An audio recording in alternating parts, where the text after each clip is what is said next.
Good evening, everybody. It's really lovely to be here and invited to do this talk, especially here on International Friendship Day. My name's Timothy Roberts. I'm broadcasting to you from Meanjin, or Brisbane, which is in Yuggera country. The traditional owners of this land, the Turrbal and the Yuggera people, have not only been the first people to be here and the first people to live and care for this land, but they're also the first sexually and socially and gender diverse communities that have also been living and loving in this area as well. I respectfully pay respect to the elders of yesterday, today and tomorrow, and support their ongoing commitments to not only recording Indigenous history of this area, but also preserving Indigenous LGBT culture from this area as well. Tonight, the UNSW team have asked me to speak a little bit about motor clubs and leather clubs and the history that you see in the objects that come out of those communities.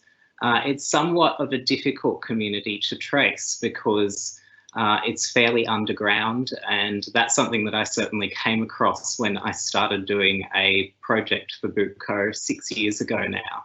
I'm a professional historian by trade, and I thought, this will be something that I'll be able to knock over very easily. I'll be able to get a few interviews, I'll be able to look at a few documents, but whereas people are very happy to wax lyrical by the bar about stories, they may not necessarily be as comfortable about writing those stories down. And indeed, a lot of the physical ephemera had been lost, because the times that we live in now, where we have fairly good protections legally, weren't always there, especially up here in Queensland.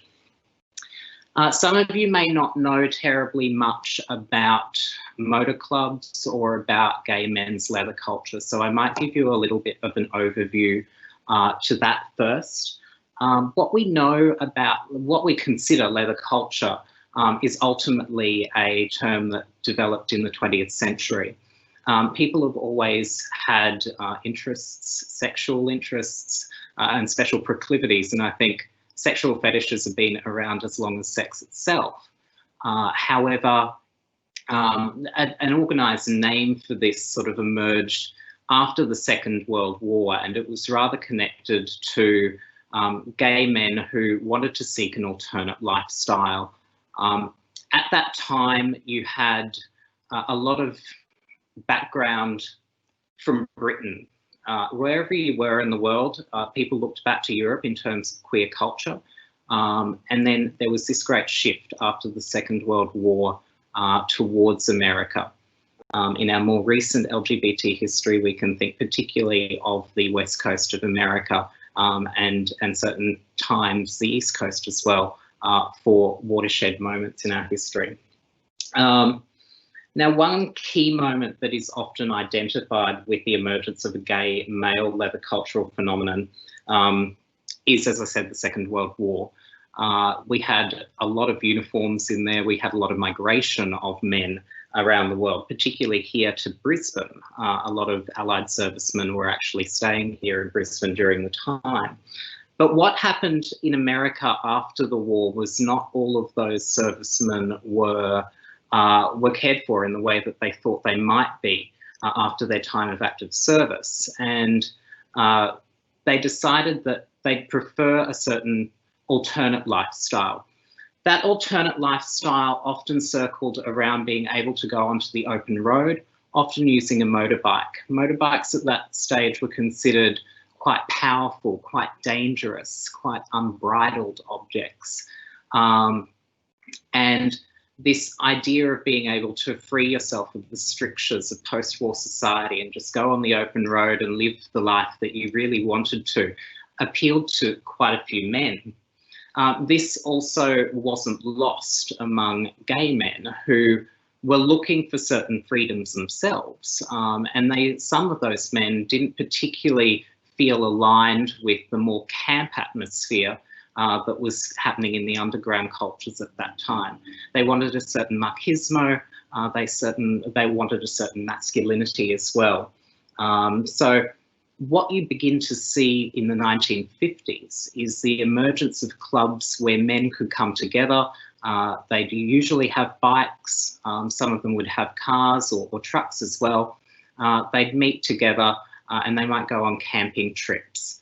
The early ones that we see in the United States are the Satyrs. I think they were founded around 1954, and the Oedipus clubs. And you also see in places, they were both in San Francisco, and you see the Gold Coast Bar in Chicago also being a central location point where people start communicating about these ideas.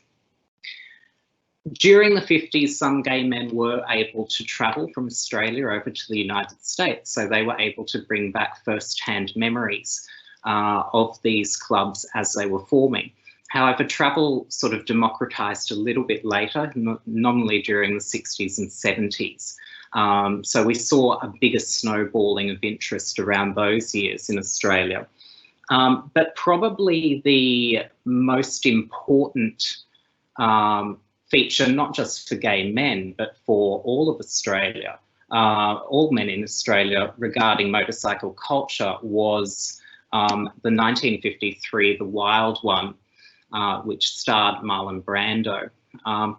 He was acting as Johnny Strabler, a guy who was decked out in a Shop Perfecto jacket, denim jeans, crew neck t-shirt, and a cheese cutter's hat that just went along the open road and lived his life. This would go on to become a quintessential look for bikers, and you see this recapitulated in so many cartoons from the 50s onwards about very, very gay men taking on this very masculine look. Now, a lot of Australia's leather history actually stems back to these motor clubs. We see leathermen beginning to emerge in the late 1960s in Sydney, where they would convene at a hotel in Balmain called Fourth and Clyde. Now, in the slide you're looking at the moment, it looks like a very nice colonial hotel with a nice balcony there, but I can assure you it wasn't always the case. Back in the late 60s and 70s, this was not the best part of town. It was near the docks, and you had a considerably rougher trade coming to the hotel here. It wasn't just a group of gay men who were interested in bikes who came here, but there was a lot of straight men who came here as well. And the pub was somewhat known for a rougher edge to it and sometimes fights. This was so synonymous that that great Australian classic film from 1974, Stone, featured the hotel in the big fight scene. And we've got a still from Stone here. You can see that that beautiful edifice isn't actually quite as nice in the film. There was a lot of work done to it subsequently. But seeing bikes outside the hotel in the 70s was not an uncommon sight. The SPMC was, or South Pacific Motor Club, was the club that would eventually form from the men who came to this venue. In 1970, a group of them decided to go back to somebody's house. They adopted the constitution, a constitution that was similar to what was going on in the United States at the time, and they decided that they would form a club.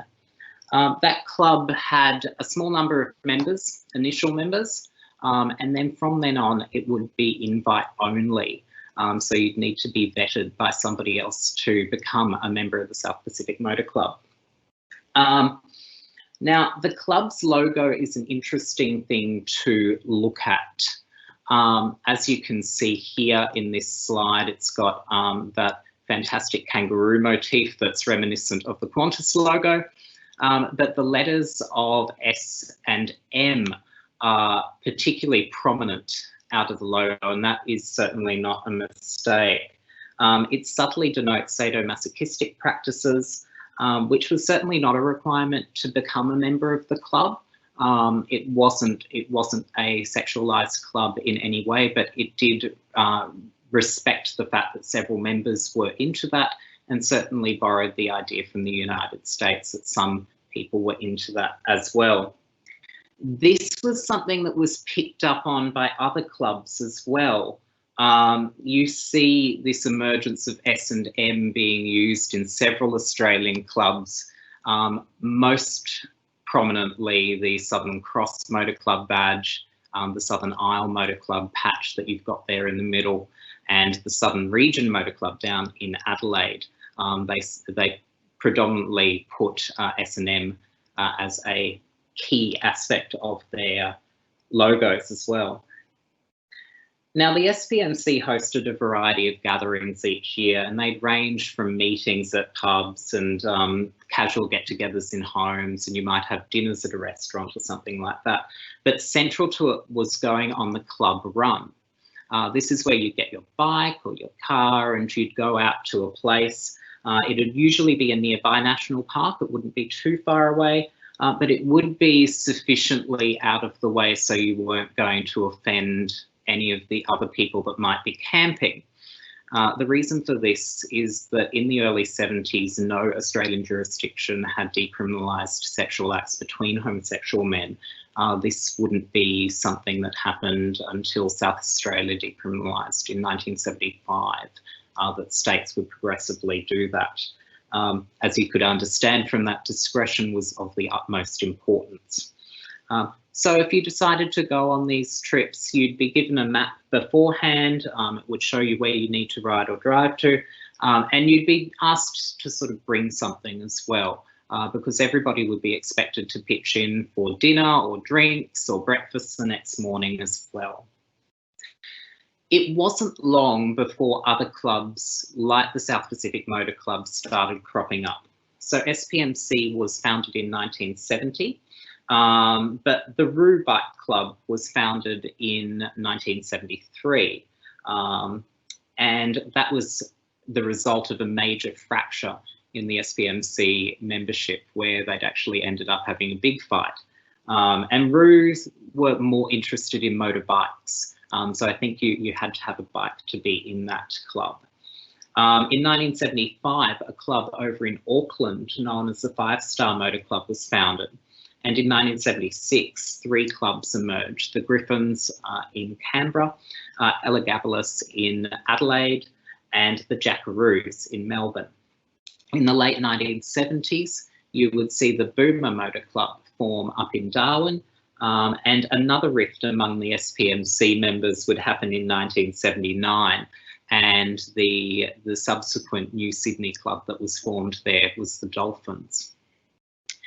In 1980, Brisbane gained its long-term motor club, the Rangers MC.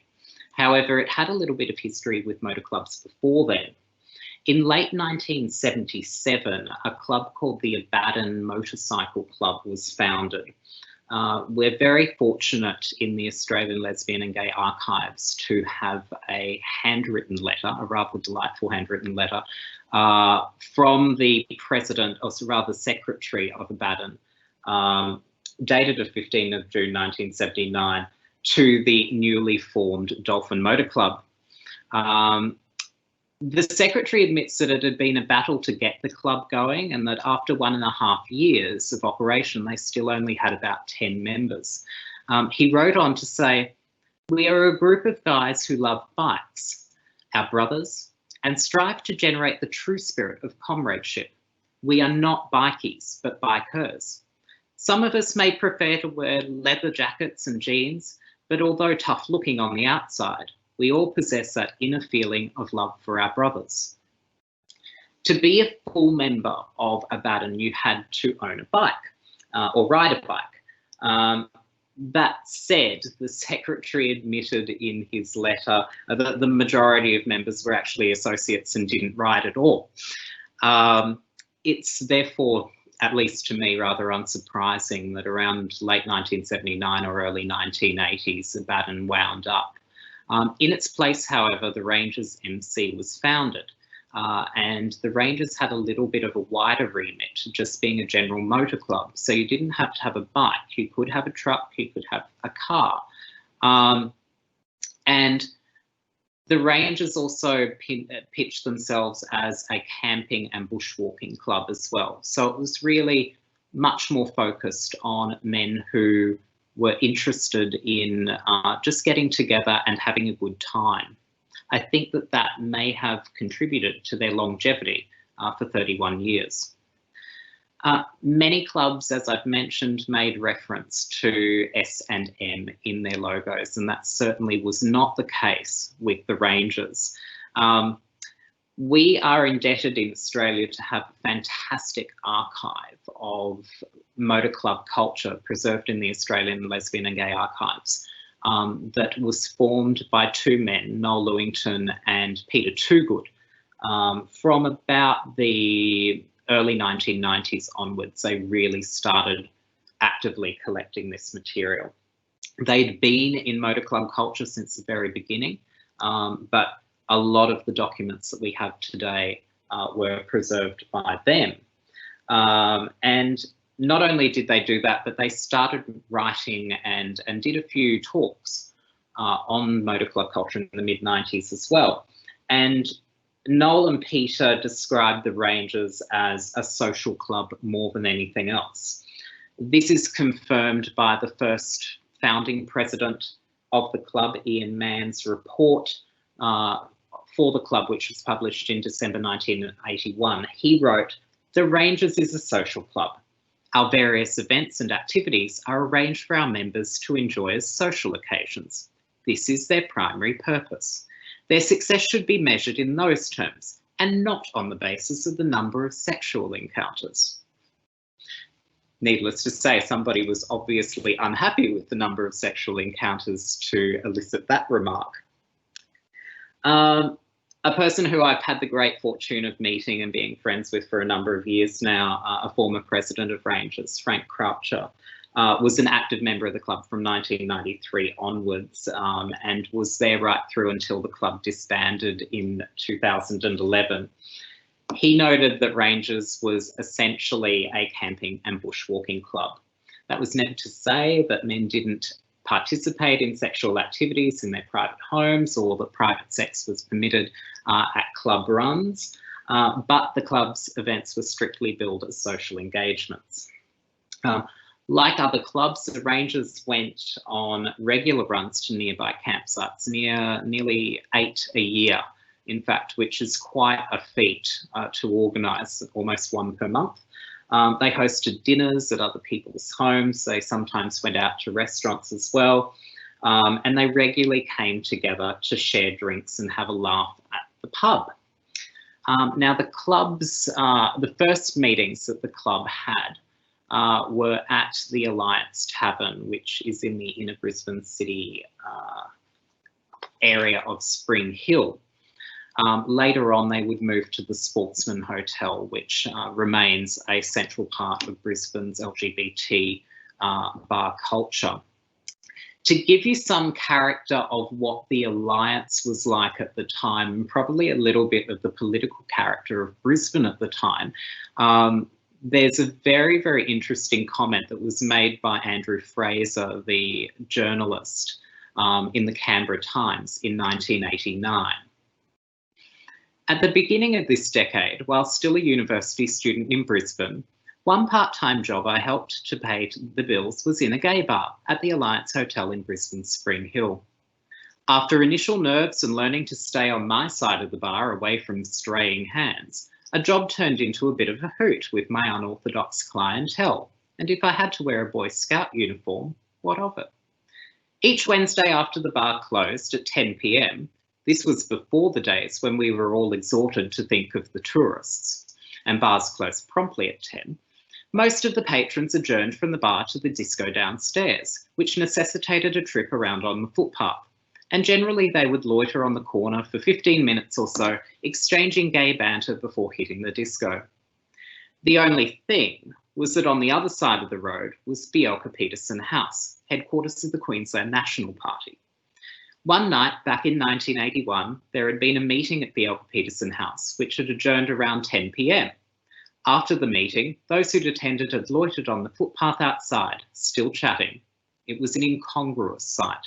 On one corner, a collection of National Party heavies. On the other, a collection of moustached men, clad mostly in leather, touching each other on the bottom and camping it up for their unexpected audience. Some of the more outrageously camp guys could not resist the occasion. "Oh look, they're all knights on that side and we're all queens on this side," said Ken, who liked to be known as Gladys, referring to the National Party's tendency to bestow knighthoods upon one another.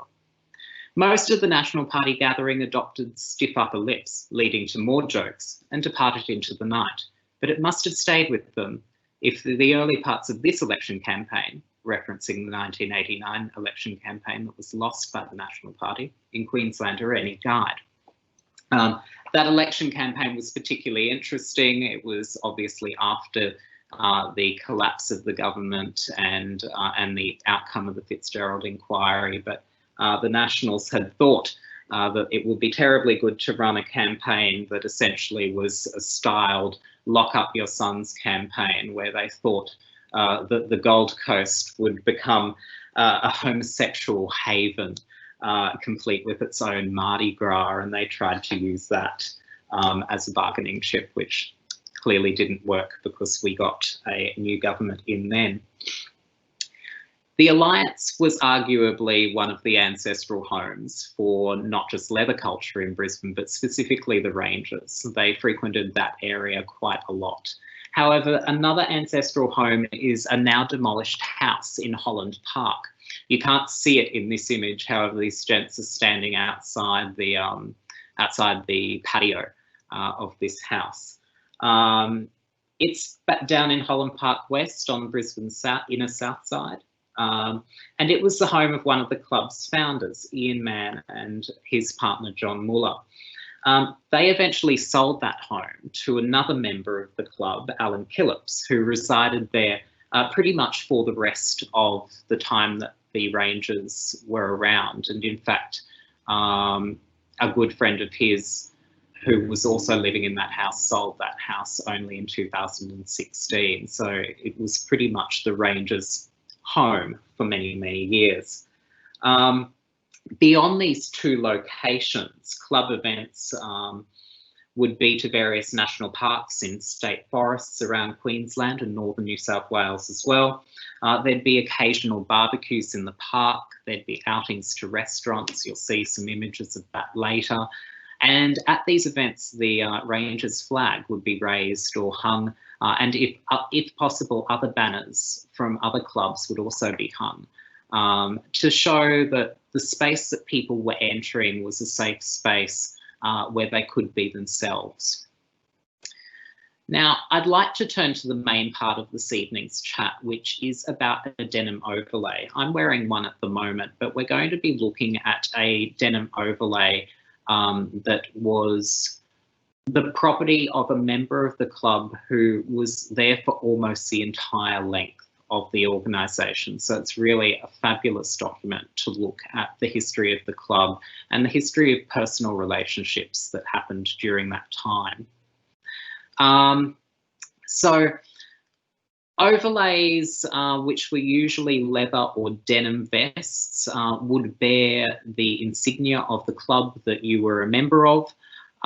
They also have a lot of other things on them, ranging from patches and pins to just general ephemera. Sometimes if you're going through them, you'll find, you know, scraps of paper with telephone numbers or something on it that can chart a person's personal relationships and friendships. I'll go back to Noel Lewington and Peter Toogood's comments on what an overlay is. They gave a really beautiful synopsis of what an overlay means. Overlays are considered as formal wear at all anniversary dinners and at the main meal on run weekends. It is on these overlays that we display our club insignia and the back patch, the insignia of clubs of which we are associates, and anything else of interest, particularly run badges. Some overlays are so overladen with the hardware of history that men are often seen locked together that have become intertwined. Anyway, that is sometimes the excuse we hear.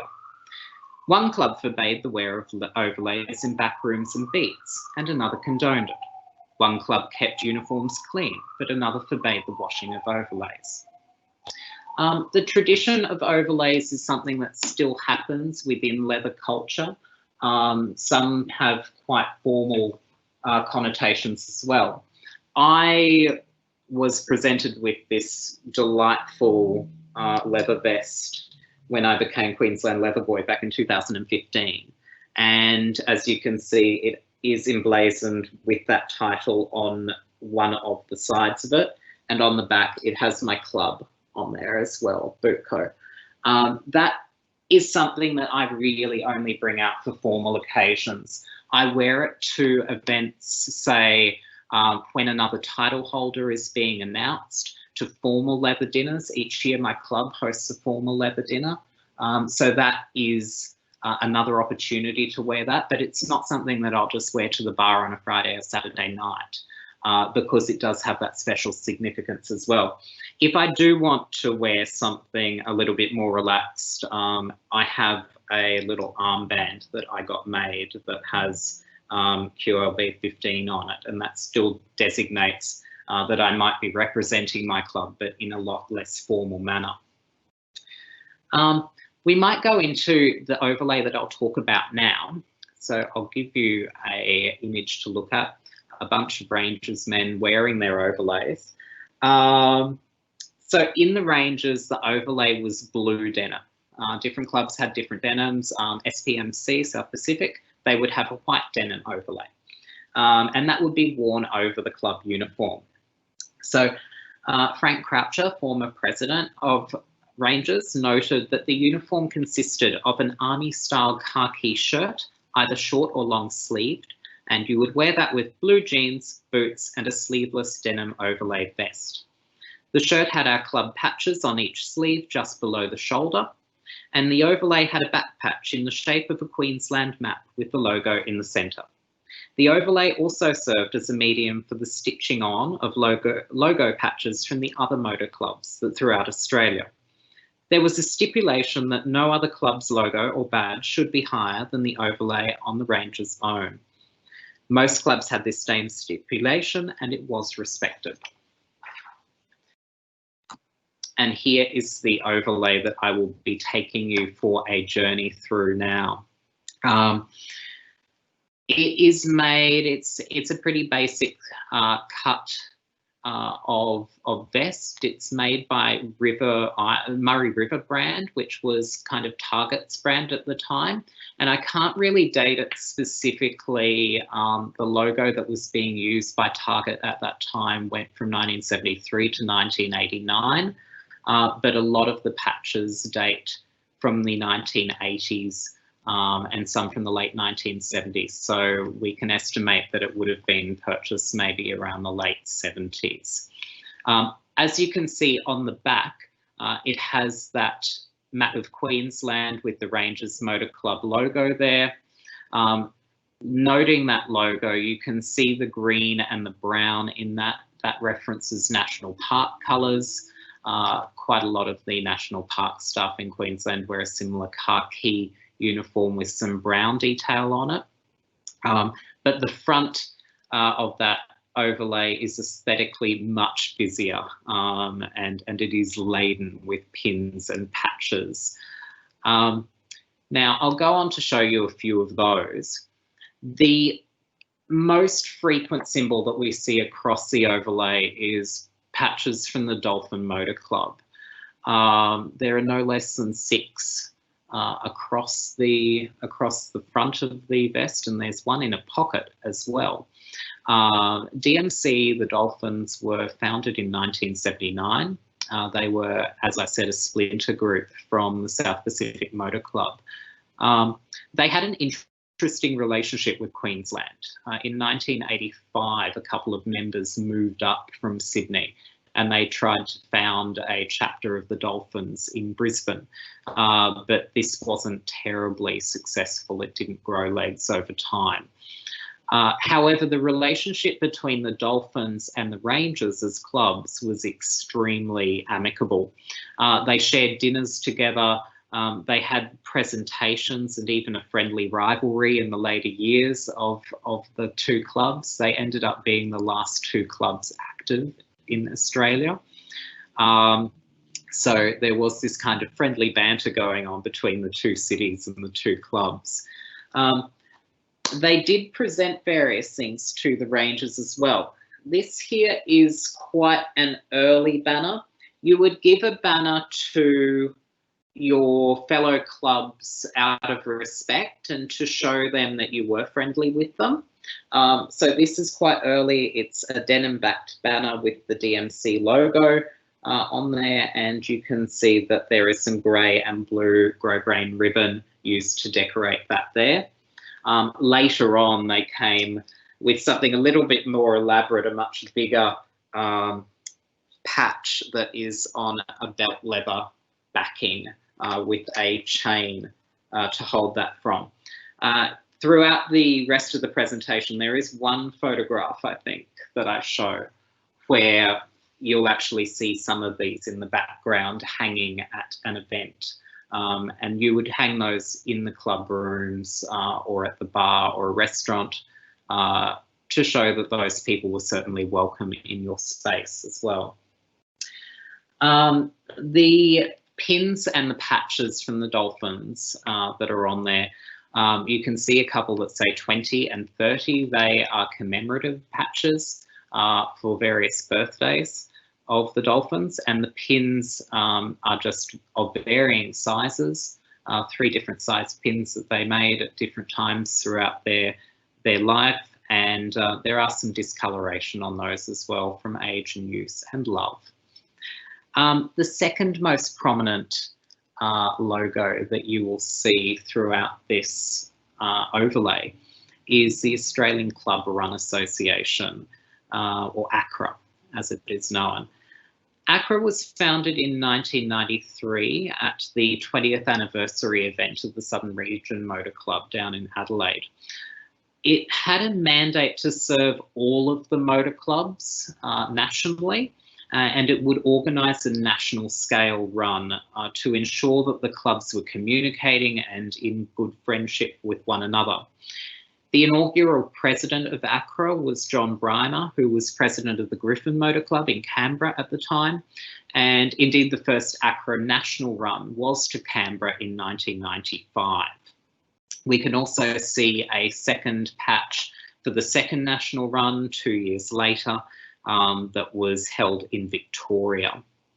The ACRA logo deliberately uses the use of green and gold and the Southern Cross to denote Australia, and then we have just the red detail in there as well. Rangers Motor Club members did attend ACRA events. This is a pair of Rangers Motor Club members, as you can see in their overlays, in full uniform at the ACRA National Run in 1995. The overlay also contains a couple of patches that represent the South Pacific Motor Club, or SPMC, Australia's first motor club. You can see on the right shoulder of the wearer, there's this very handsome white patch that is quite superbly embroidered with the SPMC logo. It was something that was given out to certain people as part of the 20th anniversary celebrations of that club in 1990. You can also see a very large denim patch down on the lower left side of the wearer, which was, I'm not quite sure of the date of that patch, but it is quite sizable and it's quite handsome. Like the Dolphins, SPMC had a truly amicable relationship with the Rangers. They established a tradition where they would come together for some meetings and have dinner together. You can see here a Rangers MC member alongside a member of SPMC, and I note his white denim overlay there for their uniform at a dinner that's sometime in the 1980s. And in 1990, SPMC presented a silver plate platter to the Rangers, which was to be used for their Member of the Year, and it was subsequently embroidered as such as well. A rather handsome and ornate thing, very Rococo details in that. lovely piece there. Now, moving on from those two clubs, we'll go back to the Rangers themselves, and we'll see that they had a number of patches of their own that they would use to commemorate various events. On the front of the overlay, you see two anniversary patches. So you see a 5th anniversary patch from 1985 and a 10th anniversary patch dating from 1990 on the wearer's torso. The 15th and 20th century patches, things must have been getting full on the front of the overlay because they have appeared on the back of the overlay. But you also see 5-year member, 10-year member and 15-year member patches as well. So they're a little bit different in the fact that they talk about an individual's relationship with the club and how long they've been there, whereas those larger anniversary patches talk about the age of the club itself and proof that you were there on that date. They're quite handsome things. You see these produced not just by the Rangers but by most clubs across Australia. One such club that did them was the Jackaroos. This is their 10th anniversary patch from 1986. So Jackaroos were based down in Melbourne. This is a quite distinguished looking patch with that gold thread on that brown background. Following on from that, we'll start to talk about some international relationships that were formed through the club between individuals. As I mentioned at the beginning of the discussion, Australians followed America's lead in establishing motor club communities. And on this overlay that we're looking at, we have a very large patch. In fact, it's one of the largest on the overlay. And also a badge that commemorates the 1978 American Friendship Run. During the 1970s, there were 4 instances of friendship runs that were between Australia and the United States. The first of these was held in 1971, and it saw a handful of members of the South Pacific Motor Club head to America. They initially arrived on the west coast and they headed across the continent towards Massachusetts for the Bass River Run. These kind of gatherings were enthusiastically celebrated, and as you went along, you'd have runs, you'd have dinners, you'd have sightseeing trips, and you'd have beer busts all along the way. The Bay Area Reporter did a great job of recording some of these events that were held. So you'll hear me talk a few times about that. But of the 1971 event, they said, while the boys were in San Francisco, an international buffet and bottomless cans of beer will be served for only $4 at the boot camp on September 17. The Constantine Motor Club will hold forth at Seaman's Hall to honour the SPMC on September the 18th. Live music, dancing, drinks and the works, and all for only $5. Now, Australians came back and they were rapt with what they'd experienced in America in 1971, and no doubt they were delighted when a group of men from the Constantine Motorcycle Club decided to come to Australia in 1972. The Constantines nicknamed this run the Wallaby Run, which wasn't just a reference to Australia, it was also the way that the plane was travelling. It went from San Francisco down to Sydney, and then en route back they hopped to Tahiti, and then on to Hawaii and back to San Francisco. Clearly the Australians catered for their audience well, because the Bay Area reported reports filtering in from Sydney, Australia, via postcards and letters from travellers on the CMC Wallaby Run indicate that Dick B, president of the San Franciscans, fell madly in love with a gorgeous number, and Dwayne Y of the Serpents didn't want to come back. The whole group has received fantastic reception at every stop and was besieged by the press, gay and straight, in Sydney and Melbourne, and of course, but all the bike clubs there. The SPMC tried to outdo the San Francisco clubs when the SPMC were here, and they nearly succeeded. For a few years, there was nothing that went on between the clubs. They didn't come and visit. But back in 1976, another delegation of 38 Australians made that trans-Pacific journey over to the United States. They stayed for a number of weeks touring the country. They participated in the Constantine's Rainier Creek Run. And by this time, the Australian-American Pacific Ocean hopping had become something of international repute. And at this particular event, people started to arrive from Germany and people arrived from England as well. So this became a truly international event. Again, many libations were had at special events that were arranged for the visitors from Australia.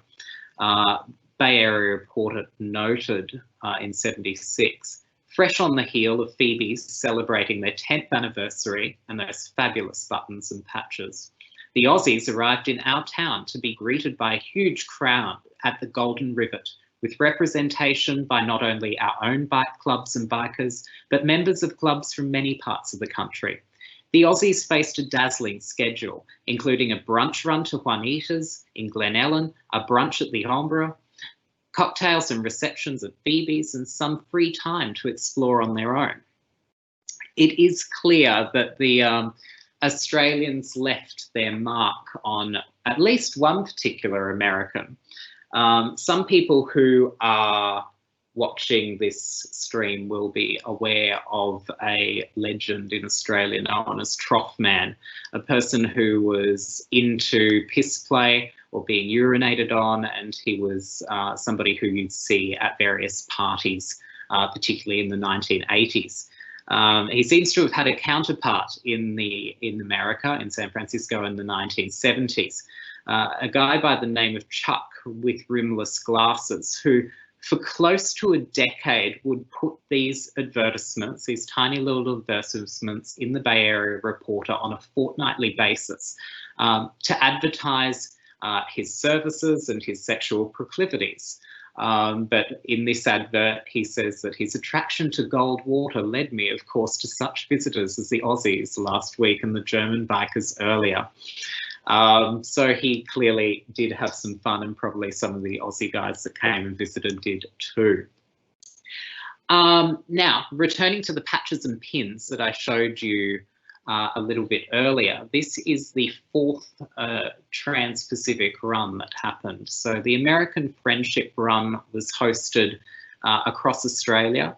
A number of clubs participated, particularly the Roo Bike Club and the SPMC.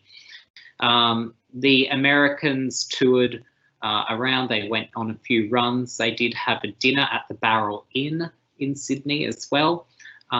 So that was obviously another feature for them. And this person went on those runs as well. That's why those patches and that button there is also on his overlay. It is possible, I'm not sure, but it is possible that this motor club pin was also picked up around that time. This is a pin for the Sons of Apollo Motor Club, which was based in Phoenix, Arizona. They were founded in 1974 with about 22 members, 16 of whom had bikes. And they operated into the latter half of the 1980s. When they were in Phoenix, they would convene at the Ramrod Bar, and like most other motor clubs, they would go on regular runs and they'd participate in national and regional runs as well. Among all of these more sizable patches and pins, there's a whole lot of smaller ones that we can run through as well.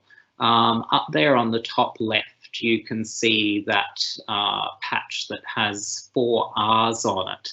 That is the patch of the Rangers Red Rock Run, which was the premier social event for the Rangers Motor Club.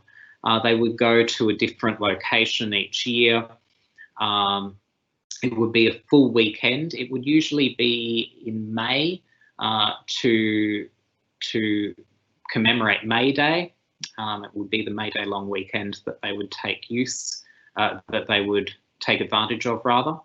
And this particular patch is printed onto felted cotton. It's a fairly early patch dating from the 1980s.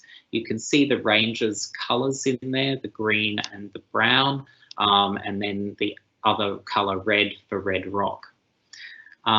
Next to that, you see that I'm a friend of the SCMC badge, the Southern Cross Motor Club, which was established down in Melbourne in 1971. As you can see, that focus on the S and M in the logo, but the C's have also been turned into links in a chain as well. Over onto the other side of the overlay, underneath the ACRA patch, you can see a very small badge for the Southern Region Motor Club. They were quite good friends with the Rangers, and they produced, or gifted rather, to the club perhaps my favourite banner. This is an excellently designed thing. Really beautiful heavy denim used for this, with some nice braiding down the bottom and a hand embroidered bird in there. Once again, the S and the M are quite prominent in this logo as well, and that was their official logo. Let me get my notes back together here. There's quite a lot to go through, thank you.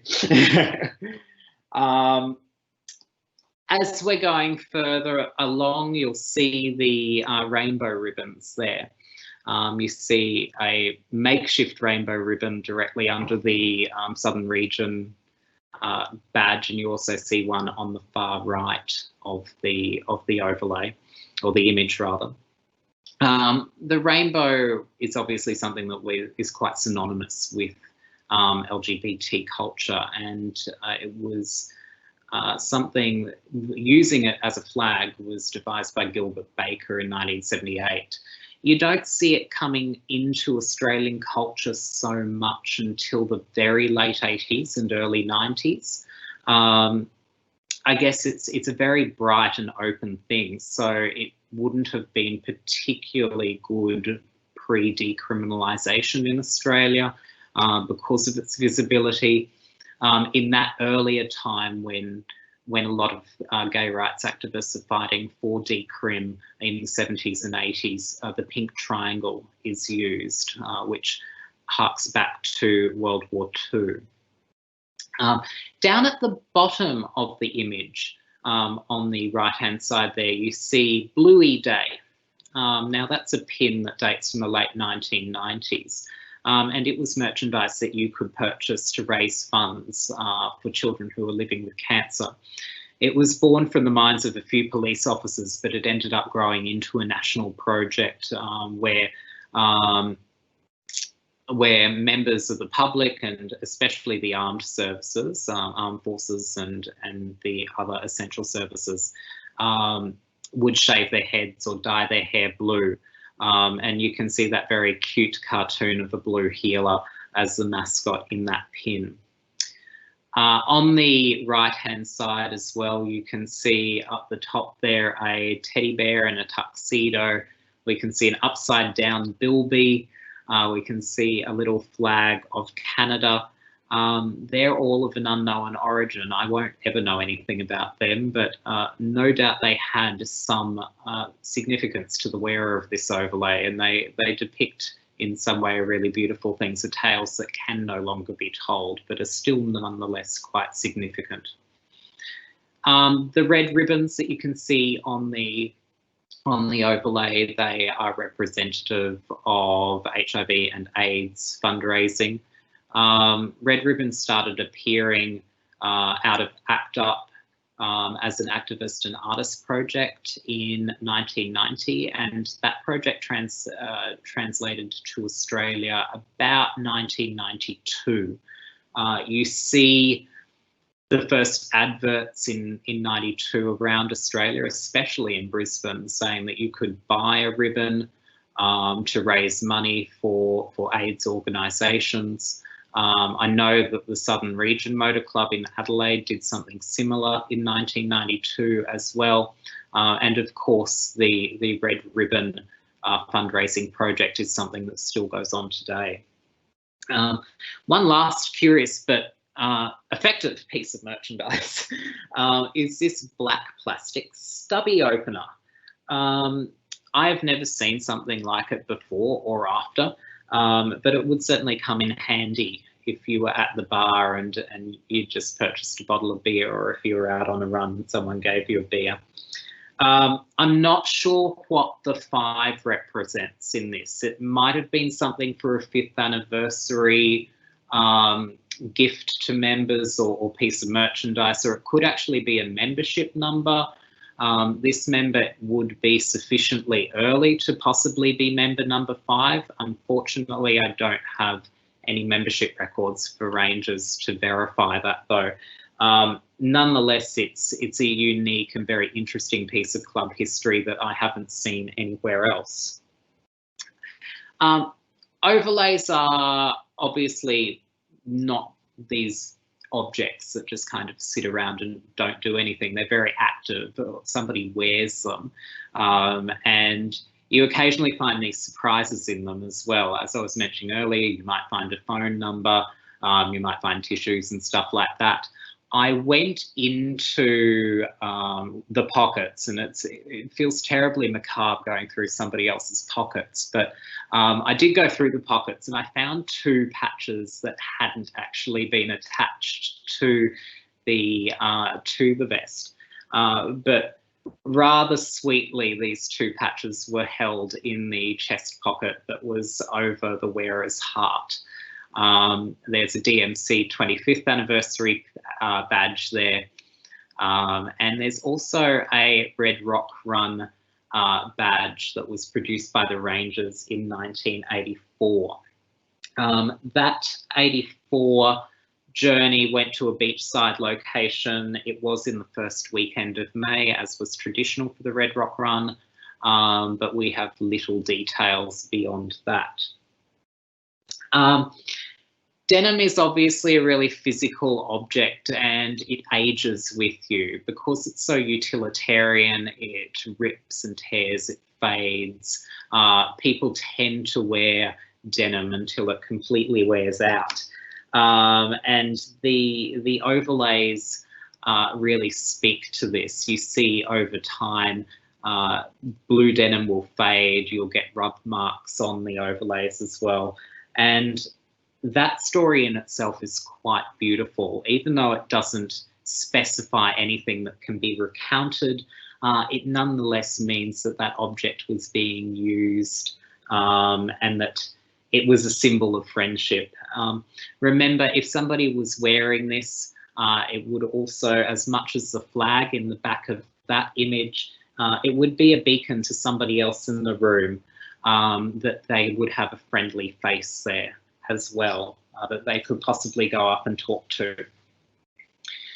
Now, the Rangers were active in Queensland from 1980 until 2011, and they wrapped up their operations with the 31st anniversary event that was definitely not to be forgotten. After that time, however, only one club remained, which was the Dolphin Motor Club, which ceased their activities in 2015. I'll transfer to this slide here.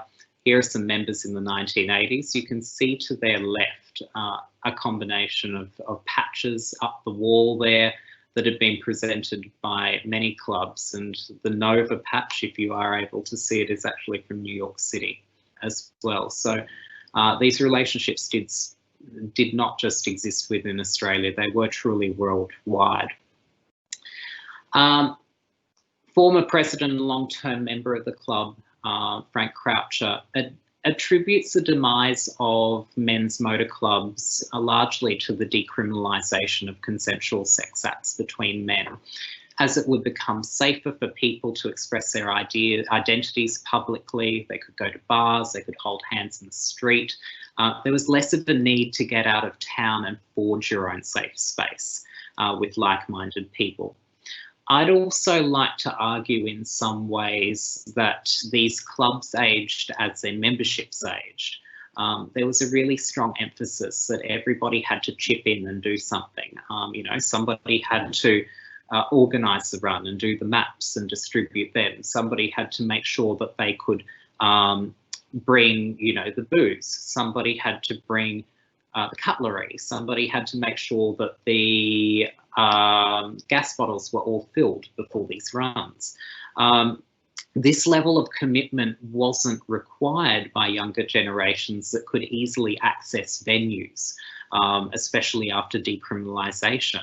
At the end of the day, though, the closure of these clubs around Australia one by one was quite rightly the end of an incredible history. But what does all of this rambling that I've gone on about mean? It's in some ways quite hard to talk about. If you go to the exhibition and you go down to Sydney and you get to see some of the works there, you'll see a whole heap of ways that people recount friendships and kinships. When you go through the galleries, you'll see the Leather AIDS Memorial Quilt, for example. That shows how a community remembered their friends and their lovers. If you go and look at the Farrant Street House Book, you'll see a much smaller group of people who communicated with one another, writing down the issues that are relevant to them at the time, be them political issues or just something going on in the house. If you look at the photographs that Nick Pantazopoulos has done to document places where men congregate, you're seeing an insight into a place where people seek a personal connection. The overlays of motor club members, and particularly this overlay, fall into that individual level of the conversation. The various patches and the pins that we look over this evening provide context into one individual's biography. They reveal the values that he had. They show some of the organisations that were really close to his heart. However, when we think about each time this man donned this overlay, without knowing exact specific details, we know that he was entering a community that he was both familiar with and comfortable within. We know that some of the moments would have been full of tension. We know that some of the moments would have been full of joy. But to keep on wearing this single overlay year in, year out, and we can tell that it was from the various faded areas and rubbed areas along the denim, we know that there was certainly a personal pride for this member in the Rangers. I am going to very shortly throw this discussion open to questions, so think about some of them. But before I do, I'm just showing you this rather extraordinary presentation certificate from members of the Rangers to Noel Lewington, whose extraordinary record keeping has ensured that many of the resources pertaining to Australian motor clubs, including the photographs that you've seen tonight, are still preserved. Today, these items are held in the Australian Lesbian and Gay Archives down in Melbourne, where all Australians are able to enjoy this history. I'll leave you with some thoughts penned by Frank Croucher about the Rangers. My time with Rangers started in 1993 at the club's 13th anniversary barbecue at Alan Killip's place. There, I met an affable bunch of guys having an excellent time in each other's company. This was typical of Rangers gatherings. The camaraderie was something to experience. In fact, I hadn't enjoyed before or since with any other club that level of support and mutual respect, except perhaps the Dolphin Motor Club in Sydney. Thank you, everybody. I look forward to your questions. Thank you so much, Tim. That was incredibly thorough. We do already have some questions. So I'll just read them out chronologically, and if people have more questions, just pop them in the chat and hopefully we can get to them all. So first up, someone writes, is the Leather Boy title an annual competition, and how do you win the title? Is there a competition for the best overlay? Okay, there's a good question. So with the club that I am a member of, Bootco, there is an annual competition for Leather Boy. During the club's history, we have had various incarnations of that title, but the current title has been operating since 2014. I was the second recipient of that. It's a very formal title. It's a very formal competition process. You have to do stage presence, full leather wear, minimal wear. You have to go for an interview in front of 3 judges. So they're looking for your knowledge of leather culture, your knowledge of the club, and also how you can integrate with other people, be it on stage or just within, just at the bar as well. So that is something that we do annually. It is currently the only boy competition in Australia. I have heard talk that some other states would be interested in doing a boy competition. But yeah, currently Bootco's the only club that does one. We don't have a competition that I know of the best overlay, historically or today amongst any club. And I guess that's because overlays are so personal. People tend to acquire these things over time. So, you know, somebody who's been around the traps more is bound to have more decorations on their overlay. But it certainly is a site. There are a couple, well, more than a couple now. There's a handful of overlays that are preserved in the Australian Lesbian and Gay Archives. If you search for them on their Facebook page, some of those overlay images will come up as well, and you'll see that even though the one that I've shown you tonight is quite full, there are some that are they're more pins than fabric. Hope that answered your question. Fantastic. We do have another question here. It seems like the Rangers and perhaps other clubs were quite private in general. Did the Rangers engage with many of the more public events in Brisbane, like Pride during the 1990s? Good question.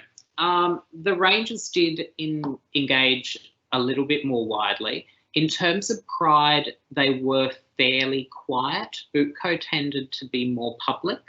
Bootco was certainly present at the early Pride marches, not at the first one, but I've got some photographs from 93, 94 that were published in Queensland Pride of them. The Rangers were a little bit more private. I guess if they wanted to go out and represent, they could go on Bootco things as well. There was a huge cross membership there. However, there were a couple of leather competitions around 1996 and 1997 that were run by Eagle Leather down in Melbourne, but they were called the Eagle Leather, Mr. Eagle Leather Brisbane Comp. And they were in 96, 97 and 98. Sorry, they did those 2 competitions. And the Rangers supported those competitions, and they actually found that they got some memberships out of that as well, and they got a little bit more exposure to the general community. So you are quite right in thinking that they were fairly private, but they would piggyback on events that were aligned with their ethos as well. Okay, fantastic. Very informative. There is another question here. You mentioned that many individuals have been reticent in telling their personal stories. There's clearly a lot still to be discovered and told. What sort of projects around leather motor club history would you want to or should be undertaken? I mean, I know you mentioned Noel Lewington's papers being in ALGA, which is such a rich resource, but maybe touching on some of the other existing projects or future projects. Okay. I might go back into my own history here and discuss, you know, my project with Bootco. When I was first invited to do the Bootco project, I thought, okay, this is going to be fairly stock standard. There'll be stuff available. There is stuff available, but you've got to really dig for it. And pretty much all of the stuff that's available publicly is held at ALGA. Noel Lewington's papers are a really good area to start, but there's an incredible paucity of research in this area, and the stories are still among those people who actually walked the path. It puts me in a really interesting position as somebody who surveys this information, because I'll never be a true expert. I wasn't there. In terms of other projects, what I'd really love to see is just more people starting to tackle this immense workload and trying to preserve some of these things. Maybe look into your own cities and see, find an organisation that you're really interested in, or an aspect of LGBTIQ plus culture that you're really interested in, and start digging. Sometimes it will be hard, but it's not just in relation to leather culture or motor club culture, where we're at a really interesting point where we need to start talking about it, to talk about our history and glean what we can. In the early days before decrim, people didn't keep things because it could be considered criminal evidence. So we're very lucky to have some documents, and some of the documents that I have in my research files and some of the documents that ALGA have may be the only example of something that's there. So it can be hard. But yeah, but I guess the biggest thing that I'd like people to do is find something that they really like and they can get their teeth stuck into, and then maybe go from there and just start scratching that surface deeper. Fantastic. And then we have Richard from ALGA writing, when club members travelled to the USA, did they take their bikes with them? And if they did, how did they transport them? More of a logistics question there. Very specific logistics question. I am not sure, to be honest. However, I can use the example of one person who is held in the, who's actually two photo albums of his are held in ALGA's collection, Owen Huckle. Owen was an early member of SPMC, but he also went to the United States in 1972 for a family trip. He initially was going to go for 6 months, but stayed there for closer to a year and a half. And when he got to the States, he bought a bike. That bike was subsequently stolen because people are nice. And so he had to go and buy another one. I can't remember the name of the first bike, but the second bike he named Matilda. So a nice, beautiful Australian reference there. In his photograph albums, you'll see that he would have people pillioning on the back of his bike as well, so they'd be friends. That's what I think would happen for a number of these runs. I think some people would have purchased bikes if they had the money, or they might have rented a bike while they were over there. But when you go through the photo albums, the one photo album that I'm thinking of Owen Huckle's, you can also see in a lot of the American runs that some people brought their camper vans or their cars as well. So I think if you were traveling, people would understand that you may not have your bike with you. So they'd bring another vehicle so you could ride with them. Great. And then lastly, this is our last question of the evening, but also an opportunity to plug Bootco. How does one join or get involved with Bootco? Okay. Like most of the clubs around Australia, I won't just stick it. I won't just stay with Bootco. So there are various